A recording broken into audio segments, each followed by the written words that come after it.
One thing I don't see a lot of anymore are bear rugs. What I really liked about this bear rug was the slack jaw that the client went with. I really like when black bears specifically are either closed mouth or slack jaw. It's just a lot more natural to me. Black bears are very docile for the most part.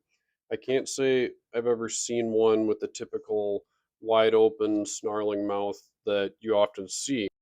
Not to take away from anyone that has a bear mounted that way, it's just my preference. The other thing I really liked about this was the white fabric. Originally, I actually tried to convince the client out of this due to how easily it'll get dirty. However, he was very persistent. He was actually going to give this rug to his daughter, and she was really into the white fabric. Once I tanned the hide and mounted the head, I sent this out to a shop called Northern Pines Taxidermy to sew the fabric on, and they did a fantastic job.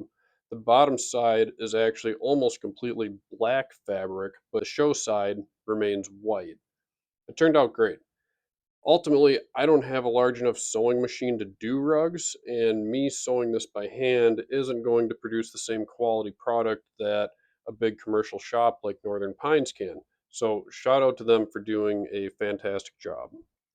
Here you're going to see me start to assemble that slack jaw I talked about. I used construction adhesive to attach the mouthpieces. To some people, that might be overkill, but that stuff is super, super strong, and I know it's never going to fail.